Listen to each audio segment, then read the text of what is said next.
아멘.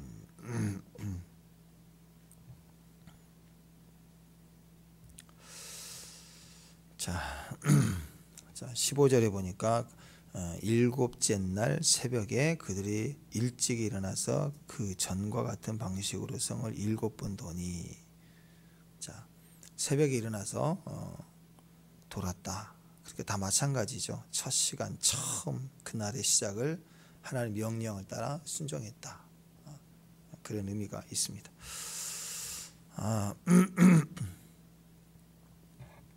자, 우리가 살다 보면 우리가 믿음의 그 영역에서 항상 우리가 조금 이렇게 당황할 때가 있죠. 그것은 내가 이렇게 믿음이 없구나 싶을 때예요. 신앙생활은 결국 믿는 거죠. 우리가 믿음이 필요합니다.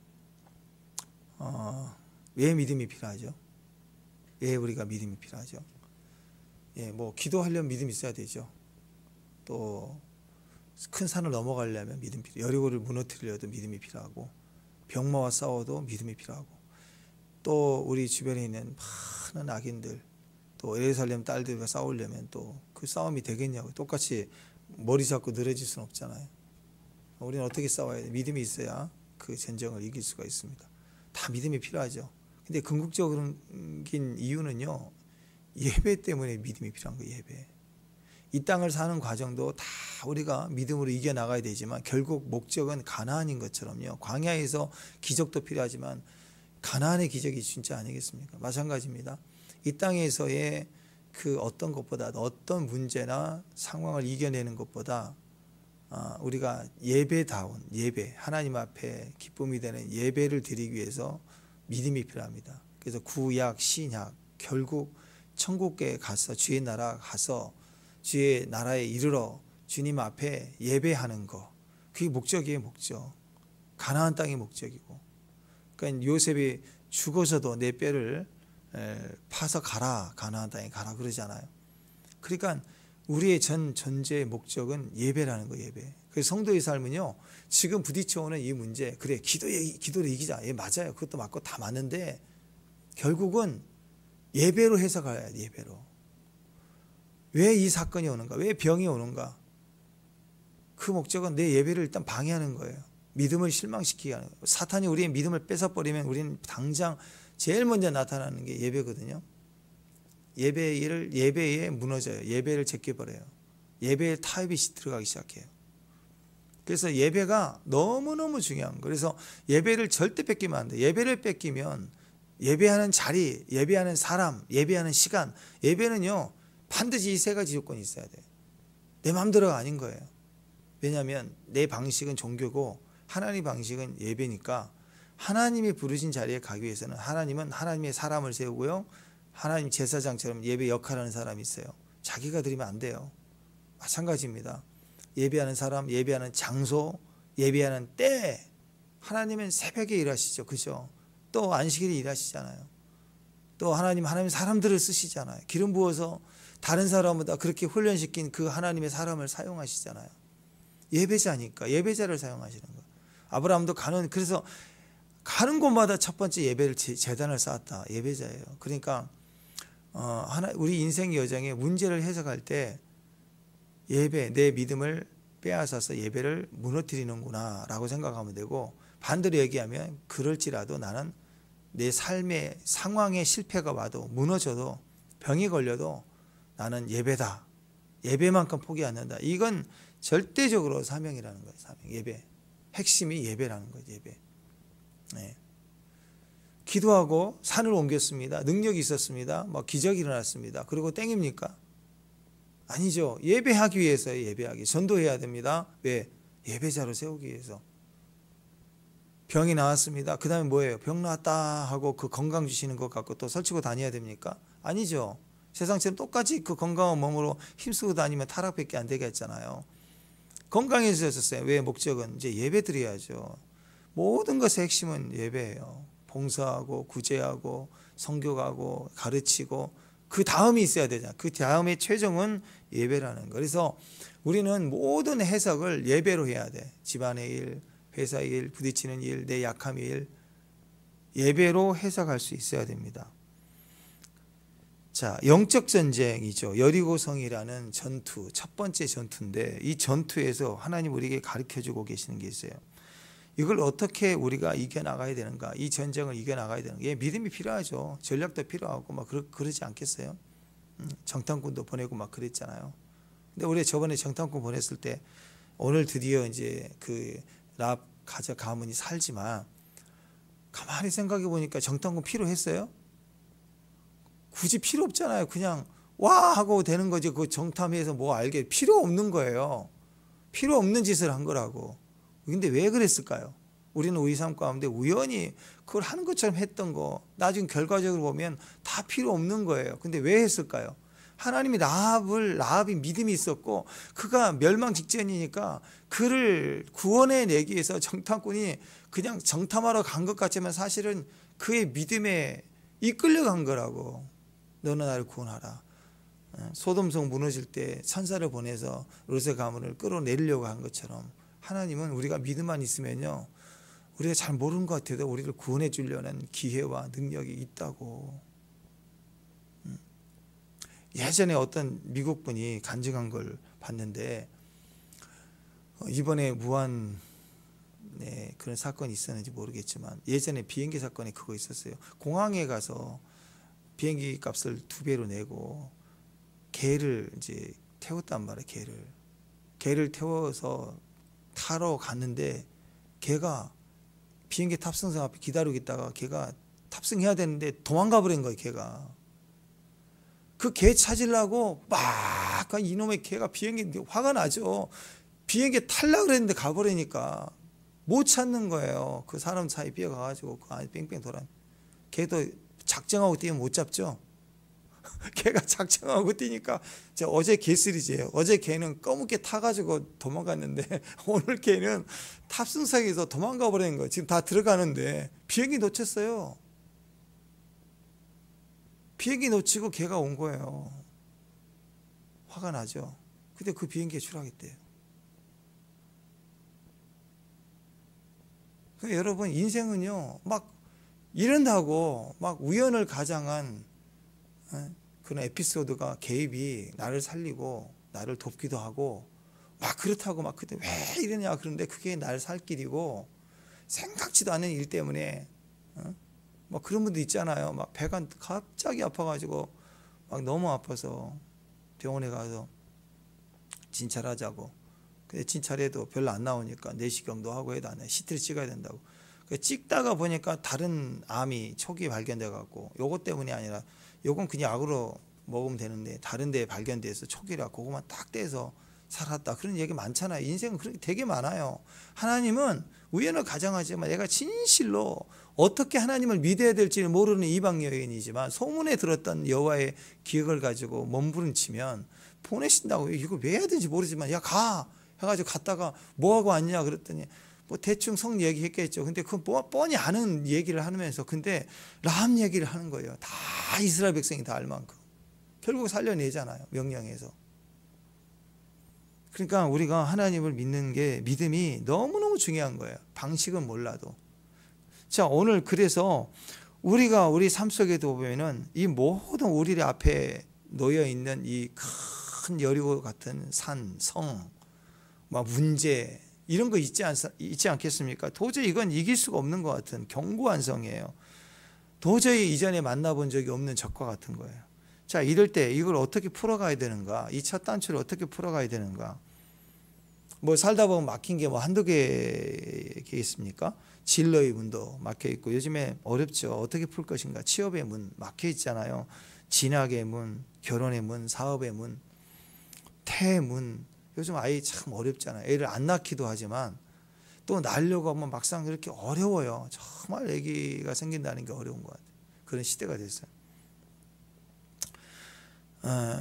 그래서 닫힌 문을 여는 거예요. 여리고를 열어버리는 거예요. 산을 옮기는 믿음이에요. 자, 이게 어떻게 되는가? 여리고에 대한 메시지가 그겁니다. 1절에 보면 이스라엘 자손으로 말미암아 여리고는 굳게 닫혔대요. 출입한 자가 없었다. 이스라엘 자손이 뭉쳐왔어요. 200만 명이 뭉쳐와서 어마어마한 무리가 드디어 움직였어요. 단순히 밑도 끝도 없이 무리가 200만 명이 몰려왔느냐가 아니라 그 정도가 아니라 소문에 40년 동안 광야에 뭉쳐있던 이상한 이 민족이 온 거예요. 그리고 요당 동편을 다 박살내고 그리고 요당 강도 기적으로 건너서 왔다. 이거 얼마나 위압감을 줍니까? 그리고 드디어 성 앞에 온 거예요. 얼마나 불안해요. 여러분 20만 명 군대가 그 보세요. 18만 5천 명 20만 명 되는 군대가 성을 감싸도 무섭거든요. 근데 200만 명이 어쨌든 멀리서 보면 다 군대 같아 보여요. 백성들까지 애들까지 다 왔지만 하여튼 뭉쳐있으면 다 그렇게 보인다고. 어쨌든 어마어마한 200만 명의 성을 찾아오면 얼마나 위압감을 주겠어요. 성을 다 닫아버렸대요. 근데 여기서 우리가 생각할 건 이거예요. 숫자로 보면 대단히 많은 것 같아도요. 이 여리고성 보통 성이 아닙니다. 굉장히 단단한 성이에요. 보통 성을 감싸버리면 끝나거든요. 한 달, 두 달, 세 달, 네 달 가면은 성이 봉쇄되면 이제는 서로 막 자기 잡아먹고 막 그렇게 일이 막 우리가 봤던 것. 이스라엘도 그랬고 남유다도 그랬잖아요. 성을 봉쇄하면 비참한 꼴을 보는 거예요. 근데 여리고성은 좀 달라요. 성도 이중적으로 이 성벽이 두 개로 되어 있기 때문에 넘어와도 두 번째 넘어갈 수가 없어요. 너무. 뿐만 아니라 자원이 충분해요. 여리고성의 특징이 종려나무예요. 무성해요. 물도 많아요. 식량도 충분해요. 철옹성이에요. 단단한 성이라고. 그러니까 버티면 무조건 이기는 성이 여기에요. 버티면 누가 이기느냐? 여리고가 이겨요. 밖에서 지치는 거 이제 오지도 못하고 가지도 못하는 애매해지는 꼴이 당한다. 밖에는 물도 없고 마실 것, 뭐 먹을 것도 없고 밖에 군대가 갈수록 지쳐가는 꼴이 되고 이제는 사막에서. 지연 작전만 하면 되는 거예요. 자, 이런 부분에서 하나님은 하나님의 백성들을 어떻게 이기게 하시는가? 이 여리고를 어떻게 반드시 이겨야만 되는 거죠. 다시 요단강을 거꾸로 벗겨 메고 돌아가야 되나요? 다리가 낮았으면 돌아가지만 벗겨 메고 돌아왔는데 이게 하나님 명령도 안 했는데 그 오두막 영화 보셨죠? 거기 주님과 같이 걸으니까 무리를 걸었는데 지가 혼자 뛰니까 빠졌죠. 법궤 없이 내 마음대로 법궤 옮겨다가 이겨버리려고 전쟁 이기듯이 법궤 막 들고 싸우는 사람들처럼 주님 없이 내가 돌아가자 하고 법궤 메고 요단강 가면 다시 물 갈라질까요? 안 갈라지죠. 다리 놓은 게 아닌데 배 타고 온 게 아닌데 되겠냐고. 못 돌아가요. 돌아갈 길이 없어요. 앞으로만 가야 되는 거야. 가나안 왔으니까. 자, 어떻게 해야 되는가? 핵심이에요. 핵심. 성도의 삶에 여리고를 어떻게 이겨야 되는가? 예배로 이겨야 되는 거예요. 예배로. 그래서 여러분 오늘 일어나는 행진이나 이런 소리 외치는 건 가만히 보면 뭐냐면 이게 예배예요. 예배. 칼 들고 설치는 게 아니라 법궤 메고 다니고요. 법궤 중심이 징성소거든요. 대제사장이 대속죄일 날 1년에 한 번 들어갈 때 그가 방울을 차고 밧줄을 메고 지성소로 들어가요. 그럴 때 그가 여호와의 정결의식을 행하지 않고 부정함이 있는 상태에 들어가면 직사한다 그랬어요. 그러니까 지성소로 이렇게 피를 가지고 들어가면 아무도 못 봐요. 근데 엄청난 임재가 있으니까 덜덜덜 떤다고. 대제사장이 들어가면 딸랄랄랄랄 딸랑딸랑 소리가 나야 돼. 벌벌벌 떠니까 온 몸이 막 무서워서가 아니라 몸이 떨어요. 여러분 임재 앞에 들어가면 몸이 떨 때가 있다고 막 손이 다다다 떤다고. 근데 지성소 안에 얼마나 그렇게. 그러니까 밖에서 볼 때 딸랑딸랑 그러면 아 우리 대제사장님 살아계시는구나. 예배가 아직 안 끝났구나. 그래서 속죄제를 뿌리고 피를 뿌리고 하나님께 기도하고 그리고 나와야 되는데 딸랑딸랑 소리가 안 나면 제사장 끌어내려고 시신을 끌어내려고 휘장 열고 들어가다 다 죽어요. 그러니까 밧줄을 쭉 끄집어낸다고 그랬어요. 그래서 이걸 메고 가는 거라고. 제사장이 들어가면 모든 성소에 있는 제사장들이 조용하고 성소 뜰에 있는 제사장들도 조용하고 예배 때는 성소 밖에 있는 12지파가 사방에 진을 치고 있는 모든 200만 명의 백성들이 조용합니다. 침묵 가운데 들어가요. 그래서 단계를 제사장이 밟아서 제의를 행하는 거예요. 하나님께 예배드리고 그리고 피를 뿌리고 속죄를 받고 그리고 나오는 거예요. 나와서 제사장이 외칩니다. 여호와가 우리의 제사를 받았다. 외치는. 그러면 갑자기 그 침묵 가운데 죽느냐 사느냐, 왜냐하면 제사장이 죽고 사는 문제일 뿐 아니라 예배를 제사를 안 받았다, 제사장이 죽었다 그러면 이건 민족 전체의 제사를 받지 않은 거니까, 속죄를 받지 못하는 거니까 얼마나 공포가 오겠어요. 그러니까 만약에 죽었다 그러면요 다시 회개하는 거예요. 막 온 백성 눈물 받아가도 회개하고 제사장이 다시 들어가는 거예요. 다시. 그러니까 그렇게 무섭다고. 근데 여호와가 우리의 예배를 받았다 그러면요 막 나팔을 불고 거기 막 당나귀까지 뜰 거야. 아마 와 그 셀레브레이션하고 막 화가 이겼다, 우리가 받았다, 제가 속죄됐다 외치는 거라고. 요 과정이 똑같이 스며 들어있는 거예요. 우리 성도의 모든 삶도 마찬가지입니다. 전쟁입니다. 그러면 그 전쟁을 성도는 어떻게 이기는가? 육신의 전쟁 같아 보이지만 해석을 100% 제의적 해석, 제의적 형식으로 전쟁을 치르는 거예요. 제사 성격을 띠는 것, 이게 제의적이라고 그러잖아요. 제의적 형식이 뭐냐? 예배는 그 예배로 이 상황을 해석해야 돼요. 예배의 형식으로 나아가야 되는 거예요. 하루에 한 바퀴씩 돌아라, 조용히 돌아라, 7일 동안 돌아라. 그리고 마지막 날 와 우리가 하라는 말씀들을 마쳤다, 순종했다, 와 하나님이 우리의 예배를 받았다. 그 말은 뭐예요? 이 성을 우리에게 주셨다. 와 끝. 이게 예배라는 거예요. 예배 형식이란. 3절에 보니까 한 바퀴씩 돌았죠. 4절에 보니까 7 양각 나팔을 불고 법궤 앞에 나아간다. 그래서 이게 다 제사장이 나가잖아요. 한 바퀴 돌 때 따라 돌잖아요. 전체가 참여합니다. 마지막 날은 제사장이 앞서서 외칠 때 전체가 다 선포합니다. 그러니까 성소에서 예배를 마음대로 드릴 수 없듯이 성소에 예배적 순서가 있고 질서가 있고 하나님이 예배드리는 법이 있는 것처럼 이건 열방을 정복하는 생활 속에서의 예배를 이렇게 드리라고, 전쟁을 이렇게 치르는 거라고 하는 건 전쟁 속에서 예배는 이렇게 드리라는 그런 거죠. 그런 마음에 예배를 드리기 시작합니다. 제사장이 양각나팔을 불면서 예배 형식입니다. 지금 전쟁을 벌이라. 그러니까 여호와 전쟁을 주님이 이기셨다. 우리에게 속한, 하나님께 속한 전쟁이다. 그런데 그게 이겼다 하니까 그 결과가 우리에게 나타나게 되었다라는 거예요.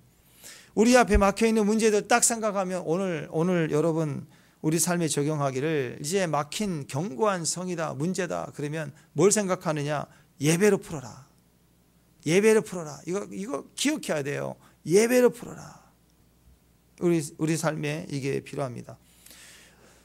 많은 사역자들이 수도 없이 반복해서 경험해 보면서 배우게 되는 건 이거예요. 아무리 노력해도 안 되는 꽉 막힌 문제들, 도저히 풀리지 않는 문제들, 기도해도 안 되고 힘쓰고 용을 써도 안 되고 어려웠기만 하는 거 계속 반복적으로 내게 부딪혀 오는데, 야 이건 안 되나 싶은 것들, 기도해도 안 된다. 여러분 맞아요. 기도하면 다 돼요. 근데 기도해 보세요. 안 돼요. 진짜 그 한계까지 가면 안 되더라고. 금식 안 돼요. 안 되더라고. 해도 안 되더라고. 근데 돼요. 또 되는 과정이 있어요. 그렇지만 현장에서는 안 되는 게 너무 많아. 갈수록 안 되는 문제들이 참 더 많더라고. 내 자신도 안 되고. 근데 뭘 하겠어? 남을 어떻게 바꿔요? 대한민국을 어떻게 바꿔요? 난 너무 웃기는 거야. 내가 내 인생을 생각해도 내 생각과 내 마음에 그 깊어 있는 어떤 거 하나 바꾸는 것도 참 어려워요. 안 돼요. 그렇게 몸부림치고 숨뿌리 끊어낸다고 해도 안 되는 게 그건데, 대통령 끌어내리고 뭐 누구 바꿔버린다고 나라가 바뀔까? 옆에 있는 다른 사람도 안 되는데. 그러니까 그렇게 접근하는 게 아니라는 거죠. 자, 이렇게 해도 안 되는 거. 그러나 실망하지 마세요. 하나님이 하시면 됩니다. 그래서 예배하는 거예요. 내가 할 의지를 꺾어버리는 거예요. 예배는 내가 죽어야지만 예배가 되는 거예요. 기도는 내가 죽지 않아도 할 수 있습니다. 신발 신고 할 수 있어요. 헌신요, 신발 신고 할 수 있어요. 쓴뿌리 있어도 돼요. 어려움이 있어도 돼요. 왜냐하면 I will 그랬어요. 성경에 보면 I will, 내가 의지를 사용해서 기도 시작하리라. I will pray, 내가 기도 시작하리라. 프레이즈로 하나님 찬양하기 시작하리라. 이거 의지예요. 힘들어도, 여러분 힘들어도 포기하면 안 돼요. 의지를 가지고 기도하면 돼요. 의지를 가지고 찬양해야 돼요. 찬양을 마음에 안 나요. 찬양은요, 할 마음이 없어도 해야 되는 거예요. 그러다 보면 의지를 가지고 왜 나와 상관없이 하나님은 영광스러우시고 위대한 분이에요. 그의 이름을 높여야 돼요. 내 상황과 상관없는 거예요. 그분은 높으신 분이에요. 보세요, 여러분, 내가 아무리 하기 싫어도 힘들어도 파란색은 파란색이잖아요. 안 그래요? 빨간색은 빨간색이잖아요. 마찬가지고 죽으면 지옥 가요. 내가 아무리 힘들어도 죽으면 지옥 간다고. 내가 아무리 힘들어도 믿는 사람은 천국 간다고. 그러니까 찬양과 기도는 무조건 주의 이름을 사용해서 주님 앞에 가는 거라고. 그건 의지를 가지고 성도가 해야 돼요. 출발은 찬양하고 기도하는 거예요. 근데 예배는 아니에요. 예배는 신발까지 벗어야 된다니까. 완전히 꺾어야 돼요. 근데 예배는 하는 게 아니라 예배는 되어지는 거라고. 되어지는 거. 그러니까 그럴 때가 있죠. 너무 아플 때, 너무 힘들 때가 있어요. 하기 싫을 때가 있다고. 근데 억지로 와서 여러분 교회 안 오면 안 되죠. 그죠? 그럼 뭐 막 목사님이 지서될까 내가 개니까 약물이 개니까 막 지을 것 같으니까 겁나가지고 나오잖아 여러분이. 그래서 교회에 와가지고 하는데 진짜 하기 싫은데 막 지을까 봐 와가지고 찬양을 드리기 시작하는데 갑자기 은혜가 온 거야. 찬양을 드리자. 그죠? 그럴 때가 있어요. 할 마음이 없었는데 거기서 확 바뀐다고. 또 말씀 듣다 보니까 어느 구절이 내 안에 확 뒤집어지면서 내가 바뀐다고. 그러면 그때부터 나는 예배가 되어지는 거라고. 예배는 그때부터 예배는 되어지는 거예요. 내가 꺾이고 신발까지 벗겨져야 예배예요. 예배. 그래서 예배는 가장 중요한 힘과 파워가 능력이 거기 있습니다. 그러니까 도저히 안 될 때, 사건들 속에서 이런 문제들이 많을 때, 도저히 풀리지 않고 노력해도 안 되는 꽉 막힌 문제들 속에 하나님께서는 그런 상황 속에 그의 종들을 막 몰아넣으세요. 몰아넣으시면서 그분이 기대하시는 목적이 뭔지를 아십니까? 하나님께서 이 꽉 막혀 있는 문제를 통해서 그 사람이 기도해도 안 되고 뭐해도 안 돼, 찬양해도 안 되고 그런 과정들을 통할 때 뭘 배운지를 아세요? 아, 나는 안 되는구나. 그걸 깨달아요. 그 신발까지 벗게 돼요. 신발까지 벗는 걸 뭐라고 그러냐? 예배라고 그래요. 다 포기해. 이제 안 해야지. 끝났나 보다 하고 기도도 안 하고 탁 놓잖아요. 탁 놓으면, 그리고 요나가 썼던 제일 방법, 요나가 썼던 것보다는 다 그래요. 그러면 뭐 하냐면 잠을 자요. 사람 피해서 구석지 가서 혼자 엎드려 잔다고. 자는 것도 아닌데 엎드려 자 있어요. 피해서. 근데 거기서요 꿈을 주시고 환상도 주시고 신기해요. 임재가 얼마나 강력해진지 몰라요.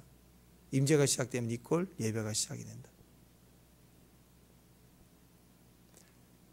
야곱이 의지를 가지고 다 이겨먹었어요. 속이고 아버지까지 속이고 형도 속이고 다 이겨먹었어요. 근데 어떻게 불행하죠? 도망갔어요. 도망갔다는 말은 집에서 쫓겨났다는 말과 똑같아요. 신발까지 벗겨졌겠죠. 도망가니라고 정신이 없을 때, 잤을 때 하늘이 열렸어요. 여러분, 예배는 그렇게 시작되는 거예요. 다 망하면 예배가 시작이 됩니다. 신기해요. 다 망하면 예배가 시작된다고. 여러분, 그 영화 타이타닉 뭐 하도 오래됐기도 하고 또 되게 기록이 지루했던 것 같아요. 뭐 감성 있게 봤던 분도 있을지 모르겠지만, 근데 장면 딱 하나 남은 거, 그거 잘 찍었다고 생각하는데, 배가 막 무너질 때, 그때 침몰할 때 사람들이 살려고 막 그럴 때 여자들하고 아이들 먼저 태우잖아요. 그때 어떤 부자는 돈 줄 테니까 나 좀 태워달라고 그러다 빠져 죽고, 막 인간의 그 모습이, 최후 모습들이 막 나오는 것 같아요. 그때 반주자들이, 연주자들이 바이올린을 내 주를 가, 그걸 하면서 빠져 죽더라고. 이렇게 연주를 하면서. 그게 남아 있어요. 예배가 그런 거 아닐까요? 내 환경이 다 끝났다, 내가 주의 나라 간다. 그럼 뭐가 나올까요? 감사한 거죠. 평생 동안 살아온 게 감사가 되고, 주님 내 영혼을 받으세요. 그럴 수 있다는 거. 그게 예배 아니에요? 예배? 예배만 남는다고. 예배. 그리고 영원한 처소에 가면 온통 예배예요. 천국으로 온통 예배. 하나님과 우리가 하나가 되어 있는, 하나님으로 가득 차 있는 거. 예배가 되는 거예요. 환난과 문제와 고난 속에 우리를 기도하게 만들고, 우리가 막 버티게 하고 영적 싸움을 하고 믿음을 가지고 막 우리가 영적 도전을 하다가 넘어지다가 또 믿음을 도전하다가 계속 그렇게 가는데 결국 최후의 목적, 하나님의 목적은 우리를 예배자 되게 만드는 거예요. 인생의 종말에는 다 예배자가 돼 있어요. 천국에 가서 예배 드리는 그 예배 수준을 이 땅에서 다 훈련받고 쌤쌤이 돼가지고 올라간다니까. 이게 축복이라고. 예배가 되는 거. 종교가 아니라 예배자가 되게 만드시는 게 하나님의 목적이에요. 그래서 문제 속에서 갑자기 막 감격이 올라와요. 기쁨이 올라온다고. 예배의 자리가 회복이 되고, 감옥인데 예배가 되고, 사자굴에, 전 다니엘의 사자굴에 들어가서 뭐 했을까? 예배지, 예배. 예배에서 힘을 얻고, 예배에서 하나님 만나고, 예배에서 성령 충만함을 경험하고. 근데 참 희한해요. 막 기도할 때는 안 되거든요. 지나보면 되는데 참 신기합니다. 하나님의 과정 속에 그걸 넘어가려고 기도하면 여전히 쪼들리고 몰리고 피하고 숨고 도망가고, 다윗이 계속 광야를 피해 다녔던 하루하루의 처절한 절박했던 삶처럼 그렇게 쫓긴다고, 기도하면서 쫓겨다녀야 돼요. 근데 지나고 나면 돼 있어. 돼 있고.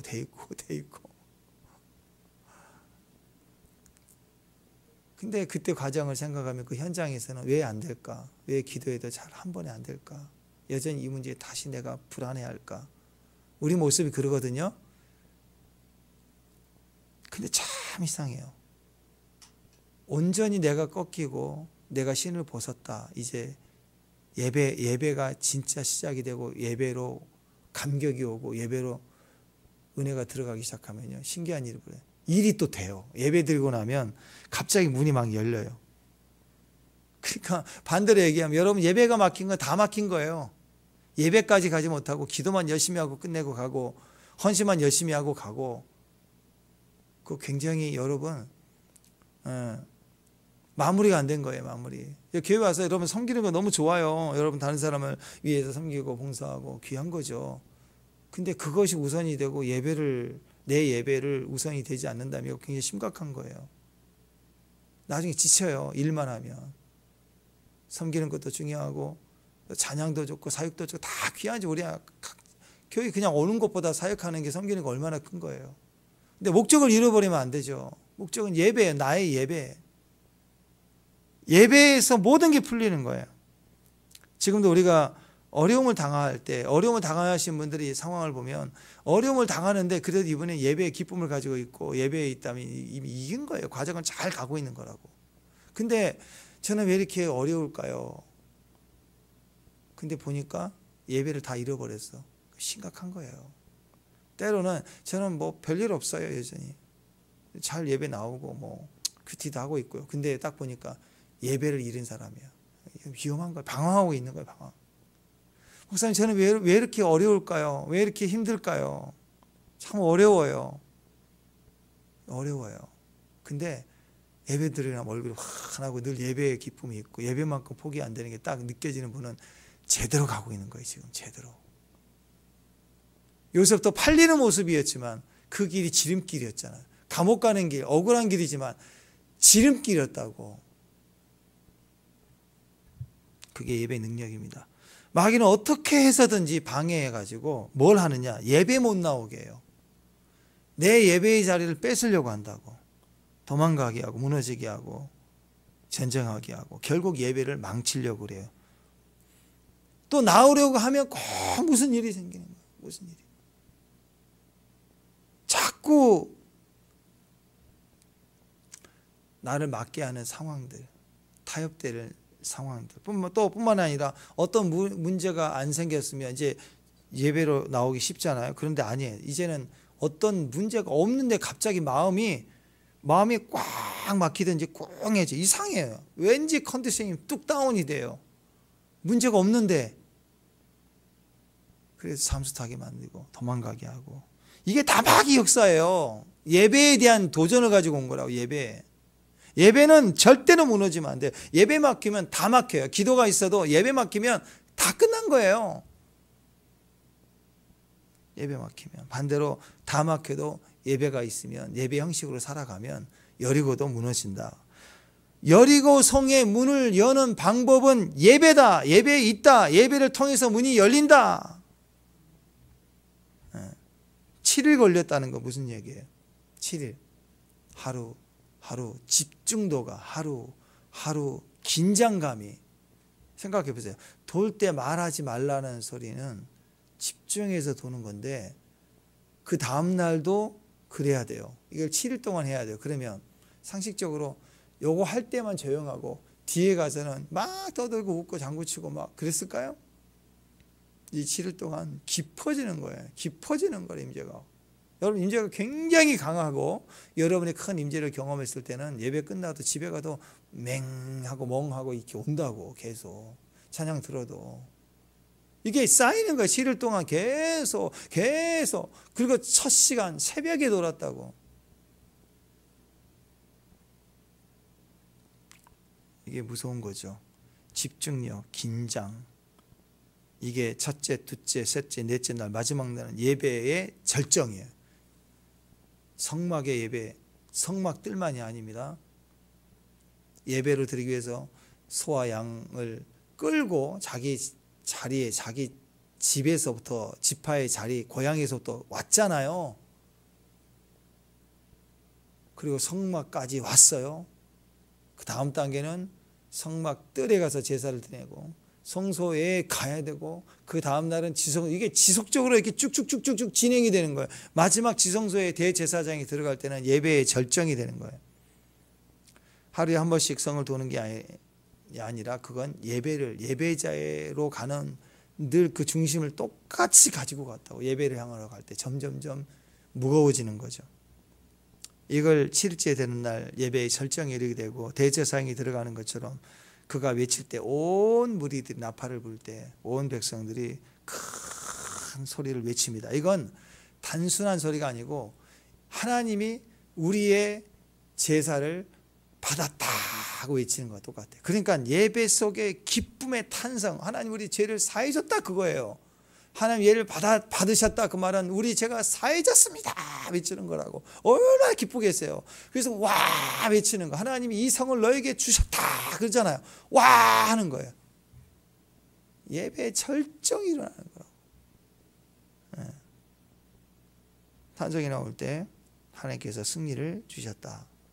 역대하 20장에 보면은 여호사밧 이야기 나옵니다. 똑같습니다. 암몬과 모압 연합군이 전쟁을 벌입니다. 이길 수 없는 싸움이에요. 세 나라가 붙어가지고 여호사밧을 치러 왔는데 굉장히 두려워서 떱니다. 역대하 20장에 보면은 그 3절 4절 보면 제가 읽어드릴게요. 여호사밧이 두려워하여 여호와께로 낯을 향하여 간구하고 온 유다 백성들이 금식하라 공포하며 유다 사람이 여호와께 도움을 구하려 하여 유다 모든 성읍에서 모여서 여호와께 간구하더라. 온 백성이 떨고 여호사밧도 의로운 왕이지만 떨었다고. 두려웠다고. 이길 수 없는 전쟁이 온 거예요. 이제는 여리고를 가는 것처럼 여리고 같은 성이 다가온 거예요. 천하의 왕 여호사밧도 두려워했습니다. 전쟁인데 이제 전쟁 지면 죽는구나. 굉장한 두려움이 온 거예요. 그때 하나님을 향하여 낯을 향하였고 유다 백성들이 금식을 선포하며 그리고 하나님 도우심을 구했다. 이게 전적으로 하나님 얼굴을 구하는 거라고. 그리고 나서 여호와 앞에 전쟁을 치르는데 하나님이 어떻게 전쟁을 하라고 하느냐. 야 칼 들고 나가. 그러지 않고 뭐 하라 했냐면 야 예배로 나가. 예배하래. 똑같은 거예요. 예배하러. 여러분 다 아듯이 이 전쟁은 너희에게 속한 게 아니로 하나님께 속했다. 그러니까 하나님 방법으로 싸워야 된다 하면서 뭐 총칼 대포 그런 거 빼고 뭘로 싸우라? 하나님께 대열을 이루고 서서 하나님 오늘 우리에게 행하실 구원을 보라. 두려워하지 말라 하고 여호사밧이 엎드려서 하나님께 경배하니 온 백성이 여호와께 엎드려 경배했다. 그러면서 뭐가 나오냐면 19절 이하로부터 그앗 자손 고라 자손에 속한 제사장이 먼저 큰 소리 있고 하나님께 찬송하기 시작합니다. 온 백성이 막 아침에 일찍 일어나 막 찬송하고 나가기 시작합니다. 무슨 전쟁 앞에 망할 직전인데 막 찬양하기 시작하는 거예요. 찬양하기 시작했더니 무슨 일이 벌어졌냐. 지들끼리 싸워가지고 다 죽어버렸어요. 찬송하니까. 예배했더니 자기들끼리 싸워서 죽어버렸다. 저기 바울과 신라도 내일이면 밤이라 이제 고문하고 때렸겠죠. 그리고 집어넣어 놓고 내일은 죽일 수도 있는 상황이잖아요. 그때 찬양했더니, 예배했더니 옥문이 막 깨져버리고 막 그러잖아요. 그러니까 전 찬양하고 예배하면 내가 손끝 하나 건드리지 않아도 자기들끼리 깨지고 박살나고 막 성이 무너지고 막 옥문이 깨지고 하나님이 일을 행하시는 게 다 뭐냐면 예배 형식이라는 거예요. 이걸 해석하면 예배 형식이라는 거예요. 예배 여리고성도 마찬가지입니다. 예배 형식이에요. 제사장들이 서서 법궤를 메고 하나님이 하라는 방식을 따라서 임재 흐름을 따라서 그들은 하나님 앞에 예배했더라. 너희 하나님 여호와를 신뢰하라. 그리하면 너희가 견고히 서리라. 선지자들을 신뢰하라. 그리하면 형통하리라. 이 전쟁은 여호와께 속하였나니. 그러니까 찬양하는 거, 예배하는 거, 예배로 들어가는 거죠. 거룩한 예복을 입은 군대가 군복 입고 가는 것 같은데 예배 형식이니까 성가대가 거룩한 예복을 입고 무기를 말씀을 들고 법궤를 메고 그리고 성가대가 앞서서 가요. 군복을 입은 게 아니라 성가대복을 입고 거룩한 예복을 입고 앞장서서 가는 거라고. 그 뒤에 백성이 따라오고. 법궤를 맨 자, 제사장, 예배자들, 성가대원들이 먼저 앞서가고 바로 뒤에 요단 건널 때도 그렇죠. 제사장들이 먼저 가고 예배 교회에서 가정에서 누가 제일 먼저 예배해요? 예배자들이 하는 거예요. 레이지파 사람들. 가정에 하나씩 레이지파. 레이지파는 자기 장소가 없죠. 그죠? 주변에 보면은 레이지파 사람은 누구냐면 자기 방이 없는 사람이죠. 애들은 지 방에 있고 남편이나 아내는 자기 방이 있고 다 있어요. 자기 영역이. 근데 레이지파 사람은 나그네 같아. 어디 가면 나가라고 그래요. 그렇다고 그럼 그 말은 뭐예요? 레이지파에게는 땅을 주지를 않았어요. 그러니까 기도해야지. 항상 거실에서 기도하고 애들 방에 가면 나가 그러면 나가고 안방에 가면 나가 그러면 나가고 부엌에 가면 나가 그러면 부엌에서 나오고. 그래서 뭐 해야 돼요? 팽팽 돌면서 필요한 거 없나 치우고 옮기고 메고 매는 거라고. 그러면서 거기서 기도해야 돼요. 계속. 그리고 외치고 막 할렐루야 막 이러면 아우 안심하다 이러고 지나간다고 다. 그래도 해야 돼. 할렐루야 주여 할렐루야 막 그러고 그렇게 가는 거라고. 왜 사람한테 소리를 질러요? 하나님께 외쳐야죠. 기도와 찬송이 시작될 때 하나님께서 복병을 주어서 암몬 자손 모압 세일 주민들을 치게 하셨다. 그들이 크게 패하였다. 망했다. 찬송으로 이겼다. 그래서 그 찬송의 골짜기란 뜻으로 브라가 골짜기, 브라가 찬송이란 뜻. 찬송의 골짜기로 이름을 바꿔버려서 전쟁이. 예배를 큰 승리를 거두었다. 예배 막히면 다 막힌다. 예배하면 다 열린다. 예배는 문을 연다. 여리고성을 무너뜨린다. 뭘로 해석해야 돼요? 예배. 이게 기독교 교육이에요. 신앙 교육은 뭔지 아세요? 예배자 되게. 여러분 그게 결과예요. 여러분 우리 자녀들 볼 때 애들 기도 열심히 하는가 큐티하는가 다 중요한데요. 결과는 그거예요. 헌신하는가 뭐 어렸을 때 피아노 가르치려면 교회에서 피아노 치고 그렇겠죠. 근데 좀 크면 안 한다고 이제 안 하려고 그런다고. 근데 어떤 상황이 올 때 애가 지금 당장 헌신하는가 하라는 대로 하는가를 보지 말고 가만히 지켜보니까 얘가 지 힘들 때 방에 가끔씩 기도하는 게 보이고 잠깐이나마 주님 도와주세요 막 이런 거 보이잖아요. 된 거예요. 그게 되면 얘는 된 거예요. 그때부터는 내가 할 일 없어요. 필요한 거 도와줄 뿐이지 방향 아무 필요 없어. 지가 알아서 하나님 음성 듣고 기도하면 하나님 인도해 주심을 믿는 그게 거기까지가 신앙교육이라고. 저는 그래서 교회에서도 마찬가지. 목사의 비전은 그거예요. 성도들이 예배자 되는 거. 말하지 않아도 예배하는 거. 힘들어도 예배자 놓치지 않는 거. 그게 진짜라고. 당장 뭘 헌신을 얼만큼 하고 뛰는 게 중요한 게 아니라 예배의 모습이 그 사람에게 보이면 된 거예요. 이제 된 거라고. 스스로 하나님 찾는 거.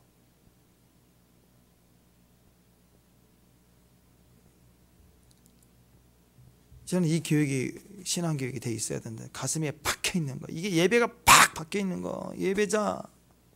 예보고 예배하고 싶은 마음. 집에 피아노가 있는데 아무도 누구도 이 피아노를 치지 않는다. 그러면 아픈 거에 마음이 아파야 돼요. 근데 잘은 못해도 한 번씩 애들아 띵띵띵 한다. 그러면 여러분 입가에 미소가 싹 이제 됐구나 그러셔도 돼요. 교회도 마찬가지예요. 그래서 저는 행복해요. 그런 거 보면 가끔씩 주일날 이렇게 오고 그러면 우리 집사님들이 우리 또 기타를 치시고 이거 올라오고 그러면 예배 전에 낮에 교회 와서 기타를 치는 소리가 들리고 난 너무 행복해요. 그게 교회죠. 그게 자발적으로 예배로 가는 거, 찬송이 들리는 거. 예배가 모든 것을 이기는 능력이 됩니다. 예배로 풀어가야 돼. 오늘 철저하게 우리가 배워야 됩니다. 예배로 싸우는 모델, 오늘 여리고의 모델이거든요. 예배의 힘, 예배의 파워.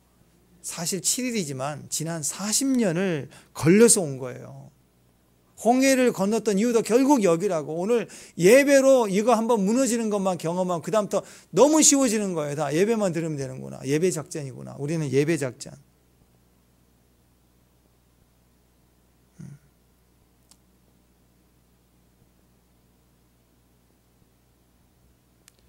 광야 1세대 사람 다 죽고 2세대 백성들 계속 훈련해왔던 결국 예배였다라는 예배. 하나님의 중심, 성막 중심, 그리고 이동돼 왔다는 거예요. 또 새벽에 만나가 내렸죠. 새벽부터 돌았어요. 첫 시간부터 도는 거라고 하나님 앞에. 땅만 도면 되는 게 아니고 하나님의 방법에 따라 예배 행위로 또 임재 안에서 그 흐름을 따라서 흘러가는 거예요. 저는 그게 중요하다고 생각합니다. 예배 자체가 능력이 있어요. 그러니까 뭔가를 부셔뜨리기 위해서 예배하는 게 아니고 신까지 벗는 거라고. 그 대적이 하나도 안 보여야 돼요. 하나님만 보이고 하나님만 예배하고 나는 끝난 거예요. 근데 돼요. 신발까지 벗는 거라고. 에스더가 그랬죠. 에스더가 하만 그 위협 속에 하만은 한마디도 하지 않고 왕을 초대하죠. 왕을 기쁘게만 잔치를 해요. 근데 그 불안함 속에서 뇌물 먹이듯이 저 하만이 그랬다고 얘기하지 않잖아요. 그냥 하만을 데려오세소 하고 하만을 데리고 온 상태에서 하만은 눈길도 안 주고 여리고성 눈길도 안 주고 온전히 왕에게 기쁨을 주고 잔치만 해줘요. 왕이 너무 기뻐서 야, 뭘 원하니? 뭔가 있는 것 같은데 아닙니다. 왕이 기뻤으면 한 번 더 초청을 할 테니까 오세요. 한 번 더 잔치를 할 테니까 참여해달라고. 그때 한 번 더 데려오고 한 번 더 하잖아요. 이렇게 왕을 기쁘게 하고 기쁘게 하고 기쁘게 하니까 왕이 미치죠. 도대체 뭐니? 말만 해라. 최절정에 이를 때 그때는 아마 춤을 갖다가 한 번씩 췄는데 췄을 것 같아요. 왕을 위해서. 근데 에스더가 마지막 날 7번 췄을 것 같아요. 절정에 이르렀을 때 그때 한마디만 하만 그랬더니 야 저놈 그래가지고 박살내잖아. 완전 뒤집어지잖아요. 그거예요. 예배의 절정에 하나님 앞에 온전히 예배드리고 하나님 앞에 서면 대적은 여리고성은 박살이 나는 구원이 있더라. 그래서 우리가 이 예배에 문을 열어 갔으면 좋겠습니다. 예배드리면 다 열려요. 열리고 깨지고 승리하게 되더라. 기도하겠습니다. 하나님, 예배로 여리고를 지나가고 우리의 기업을 다 얻는